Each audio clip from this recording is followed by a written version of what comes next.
All right, so we've laid the foundation. You understand what copywriting is. You understand how people work. You understand how businesses interact with them and how that value exchange works. Now we're going to dive into an important skill that's going to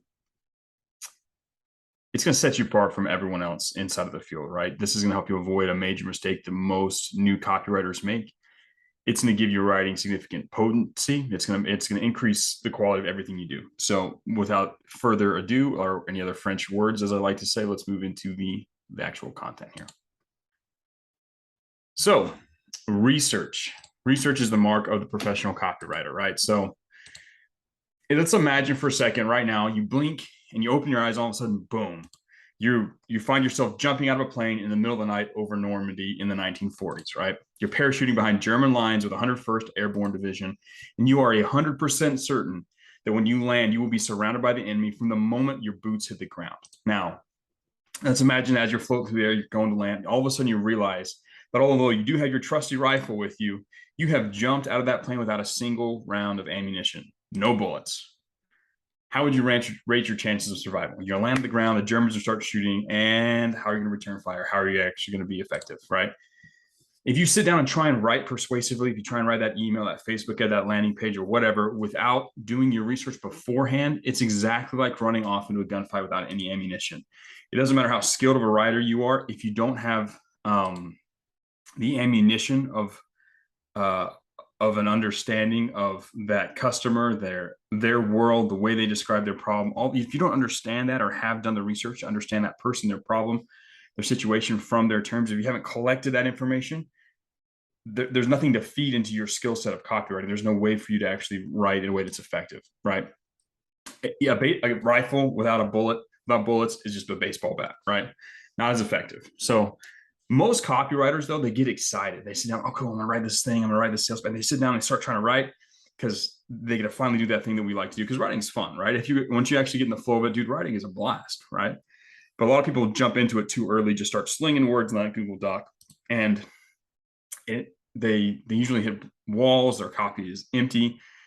Professionals first research. They sit down, and the first thing they do is they do the research. They seek to understand the avatar, they seek to understand the problem, and that gives them the information they need to then sit down and intelligently write in a way that's going to resonate with that customer, that is going to motivate them, that is going to direct them in the correct way. So what do we look for when we do our research, right? We've talked about how important it is. Let's talk about how to actually do this stuff, right? So essentially, you're looking for this information, right? You're going to try to determine who your target market is. And you're going to try and determine who a good avatar would be for that. You're going to seek to understand their current state. You're going to try to seek to understand their dream state. You're going to identify their key roadblock, the thing that's actually keeping them from getting what they want. And then you're going to understand the solution, that sort of if-then that's going to give them the thing that they actually like. And you understand what the product is and how to frame it in a way that fits in with this sort of map of reality and fits in with helping them get from their current state to their dream state as quickly and easily as possible, right? So the first thing, obviously, target market. You're going to ask yourself, what kind of person is going to get the most out of this product and service? Who's going to get the most out of it, right? Who are the best current customers and with the highest LTV? If you're sitting down working with a client, you're going to want to sit down and identify, okay, who's your best customers, right? If you could clone one of your current customers 1,000,000 times, who would you pick, right? That's the person you want to start with. What you want to identify, of this group of guys that are really good customers, or gals, or whatever, right? This group of current customers that are great. Do they have any attributes they share in common? Is there one sort of type of person? You want to identify the target market. If you're sitting down with an offer that you haven't done research on yet, or you are sitting down with a potential client, so you don't have access to all their best customers, you're gonna have to make your best guess, right? You're gonna go based on the current testimonials, the people that look like they're getting the most out of it, and sort of make your hypothesis of what the target market is. Or you're just gonna guess. You're gonna say, okay, this is the product, this is the service. I kind of understand a little bit. I'm assuming that this type of person is the one that's gonna be the highest value customer. This is the one we want to identify. You get to kind of choose who your target market will be, and then if you write for that target market, that type of person will respond. You can basically kind of reverse engineer or choose your target market to some extent, and just by deciding who you would like to work with, right? It's extremely important. Start with target market. Once you've identified who your target market is, then you want to create your avatar. And we've already talked about how to create an avatar based on based on like sort of the context clues you get from a product. We've talked about how to do it. You've done this already, so you know how to do this. The next step is then you do create that avatar. You sort of dial in who you're going to be writing to. You give yourself some context, and you're going to have to go out and find out some information about these people, right? You're going to try and understand what their life history is, understand a day in the life. You're going to check and see based on the context clues from the things that they write online or the conversations you have with them, what their values are, what outside forces they feel run their life, that sort of stuff, right? Once you've identified your target market and your avatar, then you move to your current state. Now you're going to recognize these questions. These are some of the questions you've already looked at, right? You're going to look for what's painful or frustrating their current life of their avatar with their current situation before they get into that product, before they start changing their life. What do they not like about that previous life? What annoys them? What do they fear? What do they lie awake at night worrying about, tossing and turning in the middle of the night? That's a good question to get your mind going. How do other people perceive them, right? So like, what's their status? Like, how do their friends, family, and relatives perceive them? How do authority figures perceive them? How does the opposite sex like perceive them? How do they perceive themselves? That's an important point. What lack of status do they feel like when they move through the world? Like, do they feel like they don't have very like what's their status? Do they lack status? Do they wish they had more status? What insults do they feel from the world as they move through their life with their current problem, right? And the key thing here is during your research, you're going to want to find the words that they use to describe their pains and frustration. Now, this is extremely, extremely important. Let me explain why. You see, a copywriter who talks at a person will have a certain level of influence.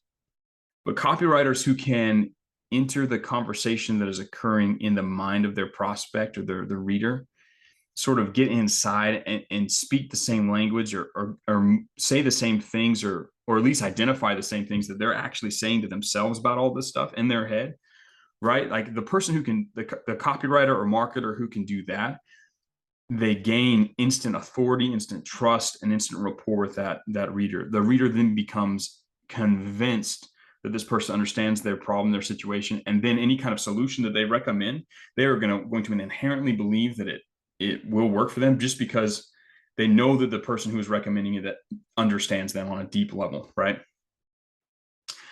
And this is an important point too, as a marketer, you don't create desire. We don't convince somebody to want something or convince someone to want to hate something about their life. We just find the things that they already dislike, the things they're already thinking in their heads, that are already current frustrations and pains, and we just amplify it, right? So your job in this research is to identify what those things actually are. What are the things right now in their current life? What are their current pains and frustrations? What do they not like? What are the things that they dislike? And we're just going to find ways to amplify that. So you need to find the ways that they are talking about it right now so that you can use their language right back at them. You can enter that pain and that frustration as it exists in their brain, and then you can amplify it using some tools we'll talk about later. So once you've identified their current state, then you need to identify their dream state. What are the things they desire? If they could wave that magic wand of their life, fix everything, what would it look like? What enjoyable new experiences would they have? How would others perceive them in a positive light? How would their status change? How would they feel about themselves? How would the way they feel about themselves change, right? How does it change once, like what do they wish they felt like about themselves? If you can connect your product and solution to that thing, man, they'll be all over it. And they're more likely to achieve that feeling, right? And then you need to figure out what words they use right now to describe that dream outcome. Again, you want to enter that desire that already exists in their brain, the way they're already talking about it, and then amplify it, right? You're not trying to insert anything new in there. You're just trying to find something they already want and amplify it. Now, you might connect that with a new idea or concept and all that stuff, but you need to find what they already have in their brain. The dream state, that desire they already have, you want to find that so then you can amplify it and work with that. Because you can't put new things in their brain. You have to work with what they already have, right? You can't change the things they already want or the things they hate. You can't really change that. People are going to want what they want. They're going to hate what they hate. It's your job to step in and just work with that. That's like the ammunition you have to work with, right? So once you've identified the current state, their dream state, you need to identify their roadblocks. So you've got to ask yourself, what is keeping them from living their dream state today? What mistakes are they making that are keeping them from getting what they want in life? What part of the obstacles does that avatar not understand or even know about? Like, what are they running into that they don't even understand? What is one key roadblock that once fixed will allow them to move forward toward their dream outcome? Like, these are some questions you can ask yourself as you're reviewing the information you will be finding in your research. And we'll talk about where to find it and what to look for and stuff like that. But as you're reading what these people are saying, as you're identifying what these people are thinking, you want to take time to answer these questions, identify what that key roadblock is for them. Now, part of it is going to be like looking at what they're not talking about, right? When they're talking about current situations, talking about what they're blaming and all that stuff, you're going to see what they're not talking about. And this is where you are going to create a sort of a shift in their brain. You're going to introduce new beliefs or ideas, but it only can occur once you've worked with and tied into their current dreams and desires, right? That's why those are the first ones. This is the next part, is understanding that key roadblock. This might take some time, right? A lot of people can easily find the dream state and the current state. They can figure that stuff all out. It's pretty apparent. This one takes some advanced critical thinking and problem solving, right? As you are searching for this information, most people have the tendency to simplify or sort of skip over or just kind of go vague here on the understanding of the roadblock. If you don't understand their key roadblock, you will not be able to adequately persuade them, right? If you cannot reveal the key issue that's keeping them from getting what they want, and then that corollary solution. If you're vague or unsure about how this all works, it's going to be impossible for you to position the stuff that you're presenting, the communication that you're doing in a way that's exciting, builds curiosity, all that stuff. It's almost impossible to do so if you don't understand the key roadblock that's keeping them from getting what they currently want. Once you understand that, then you can actually take all that desire and put them in the right place. You can't skip over the stuff. You can't get vague. You want to be as detailed and as accurate and as crystalline as possible with each of these elements. You need to understand how they all connect together. There can't be any gaps. There can't be any leakages. You have to understand the flow of the ideas here. Once you understand that roadblock, then you just flip it. You have to understand the solution. It's just the other side of that coin. The inverse of the roadblock is the solution, right? What does the avatar need to do to overcome that key roadblock? What actions do they need to take? What's the solution to that roadblock? They probably don't know it, right? If they don't know it, they don't know how to execute on it, or they don't have the tools to execute on it. Again, this can be distilled down into that if they insert solution, do this thing, then they will be able to insert dream outcome, get the thing that they want, right? Once you've got that, you've again become crystal clear on that. That's a solid, real idea in your brain. Then you can move on to the product. Now, this is where research really comes in handy. You need to understand, how does the product actually help the avatar implement that solution? Because again, they might know their key roadblock. They might know their key.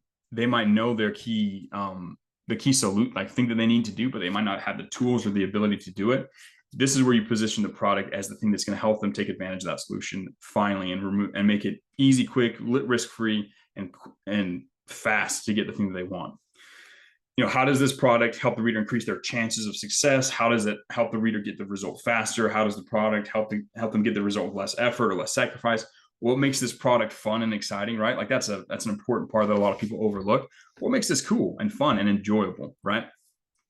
What does your target market like about related products, and what do they dislike and hate about different products? So one of the things you'll be doing is you'll be going out and finding similar or related products that solve that problem for that same avatar, that they help them overcome that same roadblock, get the same outcome. You're going to look at that, and you're going to find out, what do they really, really like about these products? And those are those aspects of things they like. That might be something you want to incorporate in the way you present your product. But almost more important is you want to identify the things that they currently hate about the existing solutions that are out there in the world, right? Because if they hate those things about that product, and you show that your product does it in an opposite way, you know, it flips that thing that they hate, or removes that part of the problem, or makes it to where it's not this, but it's this actual thing that they like, you flip it on them from something they hate and something that they like, then you're going to stand out competitively compared to the other products. Your product will now look like it has all the answers and has that problem taken away, right? You know, imagine like you're going to buy a car, and all the other models are cool, but the AC isn't that great, right? Like they're fast, they're awesome, they're amazing. They're super comfortable, all this stuff, but the AC kind of sucks. And then there's this other one product that has all those same things. It's got the fast car, all cool looks, comfortable seats, but the AC is awesome, right? Which one is the person most likely going to buy? Unless there's some other, big important reason, people are going to pick the one that has that one thing that they like. So you want to identify any opportunities that exist in the market so you can exploit them when you create your product, right? So where do you go to find all this information? There's a lot of places. The best place is the client and their current customers, right? So typically when you're sitting down to work with a client, they at some point went through that same journey that their customers do. They usually Most businesses are solving a problem that they had before. So they're going to understand what it was like before this product existed. They're going to understand what they wanted. They're going to have all that information inside their own brain. And they've been working with clients and customers in the space for a long time. So you can ask them these questions and they can usually give you some good answers, right? What's even better than that is asking or identifying their current customers. Again, especially when you're trying to find the avatar, when you're trying to find the target market, if you can sit down, if you can set up a meeting with a business's best customer and talk with them about these things and record that meeting and take notes, my friend, that is a gold mine of information. You'll be able to speak directly. That's your avatar. And now you know your exact avatar language, you know, all of the stuff like that is the best, right? If you can't actually do a conversation, read their online testimonials. If they got video testimonials, that's great. If they just got written testimonials, that's cool too. That's the first place you go to look for this information, right? Then you go on social media, watch that company's YouTube videos, read the comments, look at the comments on, you know, their Instagram post, their TikTok, whatever, right? Just go read the comments, go read what people are saying and talking about the videos that are related to this topic, you know, this roadblock, the solution, their frustrations. Go read that and see what they say. People overshare online. It's crazy, right? People will just go in, they'll share their deepest, darkest emotional experiences, things that they've gone through. You got to take advantage of it. One of my favorite places to go is Amazon.com reviews. So if you go and look for books, especially like it's a product that's like information or course or something like that, you go find a book that's supposed to help people get the same outcome that your product does, right?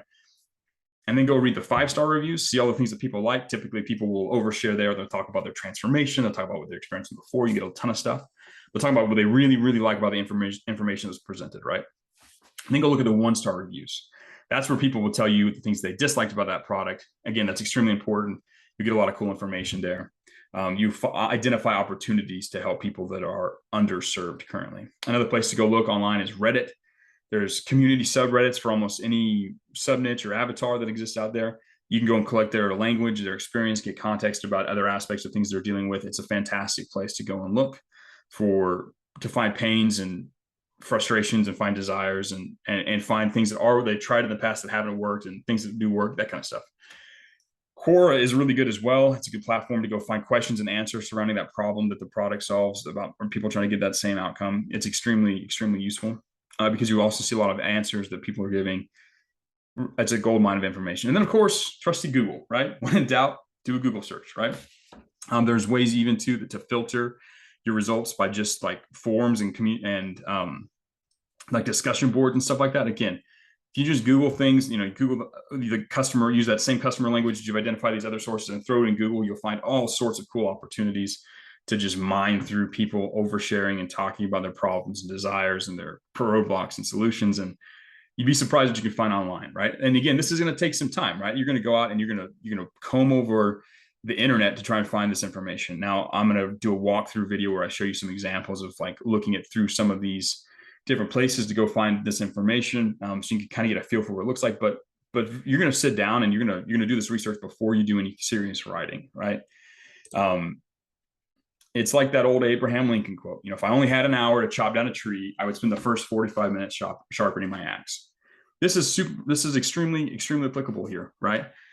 If you want to write and persuade on a deep level, if you want to communicate and build rapport with people, if you want to have the ability to show up to any market online, any industry, and put together a copywriting plan, an internet marketing plan that resonates with people, takes advantage of the gaps in the marketing, and persuades people at the deepest level, and are able to then ascend them up higher than anybody else up a value ladder.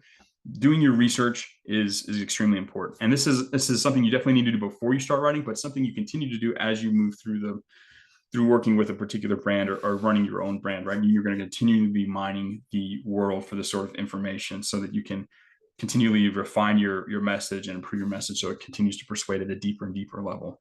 Research is key. Research is a way to stand out from the masses and to persuade deeply.